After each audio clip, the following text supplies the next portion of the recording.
The 10-minute talent rant is live. James Hornick joined by Jeff Smith, and we are on the clock. The 10-minute talent rant is our ongoing series where we break down things that are broken in the talent acquisition and hiring space and maybe even pitch a solution or two.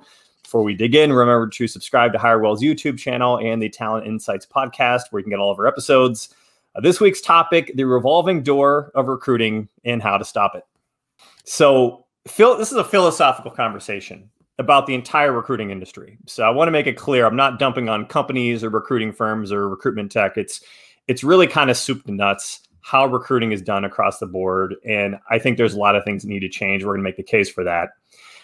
If you just look as an example, the difference between last year and this year. Last year was insanely hard for recruiting. Like we've told people before, we have an HR recruiting practice that recruits recruiters. This year, they're gangbusters. You know, there's not enough recruiters to go around. Last year, no one hired anybody in recruiting. And not only that, I mean, there were layoffs. There were people who were great that couldn't find a job. Just that dichotomy between like no one wanted you to all of a sudden you're in one of the most highest demand skill sets is just crazy. And the thing you have to remember is that like these recruiters who are suddenly in such a great position, they remember what last year was like and how no one wanted to give them the time of day. These memories don't go away, and it leaves a bad taste in a lot of people's mouths. Yeah, I think there's something important here in that recruiters aren't one-trick ponies, especially the good ones. They have a ton of value outside of just matching good companies with good people. And I'm talking both internally and externally here. This isn't, again, it's not one side of the coin or the other. I mean, James, you and I have plenty of friends just from our networks at HireWell who have gone on to leadership, you know, even strong individual contribution roles that started in recruiting seats. They could have gone sales. They could have gone marketing. We've seen a few folks go into like hardcore management consulting. Like these are the case studies that show that like these folks are super versatile, right? Yeah.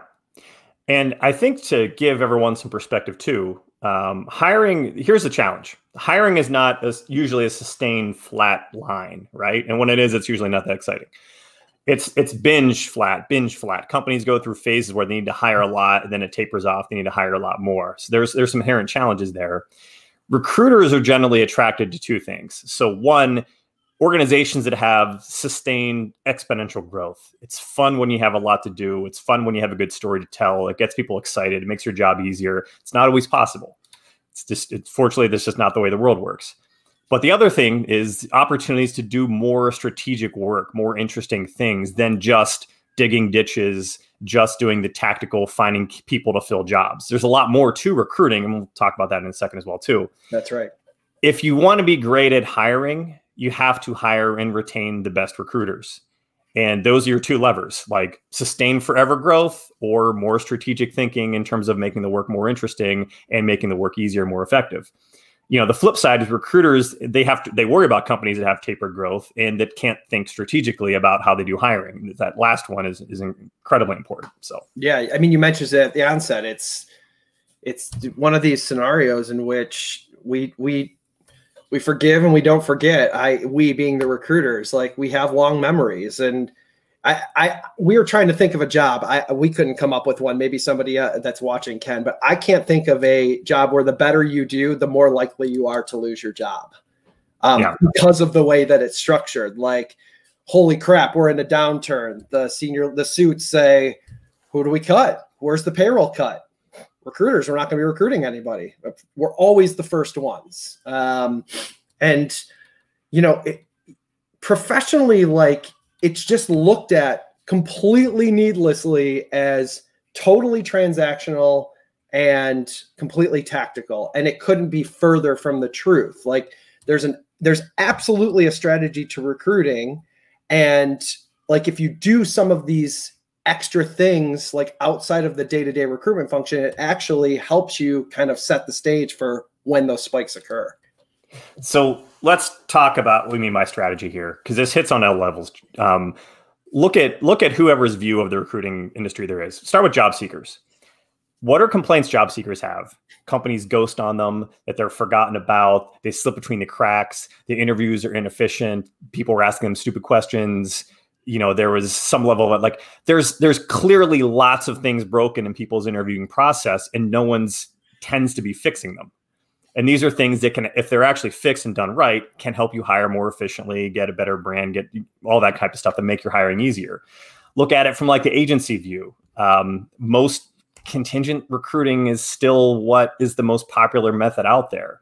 Recruiters are stuck in these, recruiters at agency firms are stuck in these contingent held jobs where, I mean, we're very open. We've went from a contingency firm to primarily most of the work we do is retained larger scale engagements. Mm-hmm. Our fill rates went from 30% to like 97%. Okay. Mm-hmm.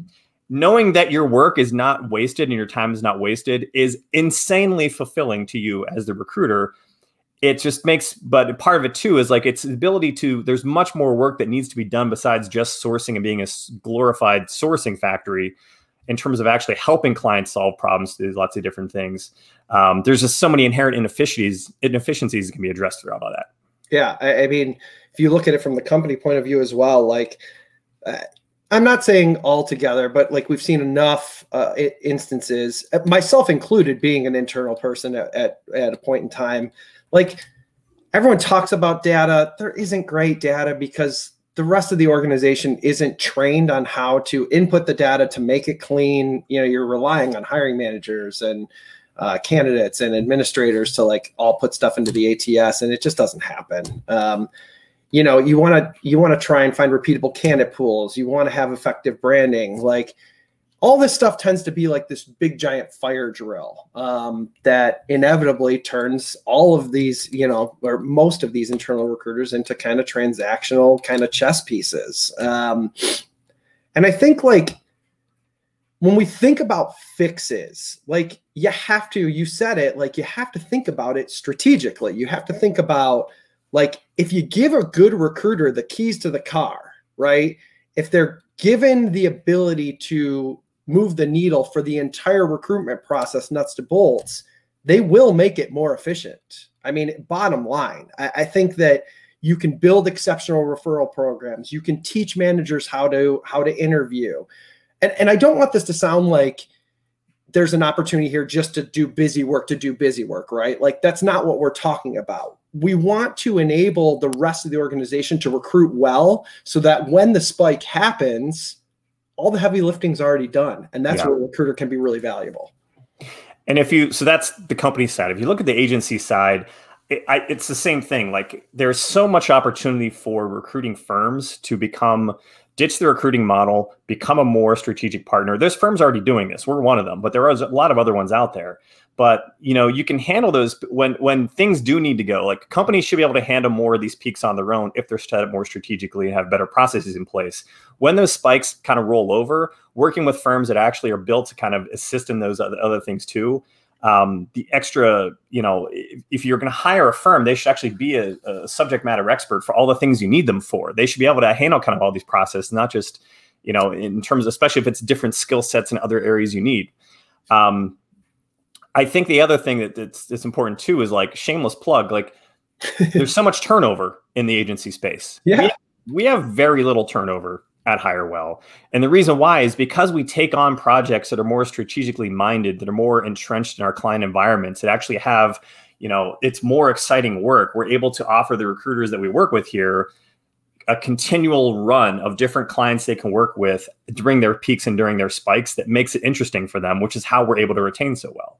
Right. So it works. We're one of the few firms out there that's actually able to attract internal recruiters to come and work for us. Yeah. So, anyways, I want to hit on last thing. So we're running out of time here too. The last thing is recruitment tech, because we kind of lost all over this. What to do about the boring stuff? And here's what drives me crazy about recruiting tech is there's a lot of talk about AI doing this and that, but all these AI tools out there, I mean, it's just another version of LinkedIn Recruiter where it's still doing Boolean searches. Maybe it's hitting some new sources. If you want to actually make it useful, you have to create sourcing tools, as an example, that can actually tie into all your systems, tie in all the work, your ATS system, and make it actually like push a button and actually gives me something useful. Otherwise, it's just more like if you want to move the needle to make things more strategic for everything else the recruiter has to do, make your tools and your AI tools actually function where it's not just recreating a wheel with the next widget. Anyway, your recruiter, I know this is going to go over, I'm sorry, but the recruiter is going to be able to run those programs too, by the way. Yeah. Anyways, we're short on clock. That's a wrap. Thanks for tuning in to 10 Minute Talent Rant, part of the Talent Insights series, which is always available for replay on the Hire Well YouTube channel, as well as the Talent Insights podcast on Apple, Google, Spotify, and Amazon. Jeff, thanks again. Everyone out there, see you soon. You did great, James. We killed it.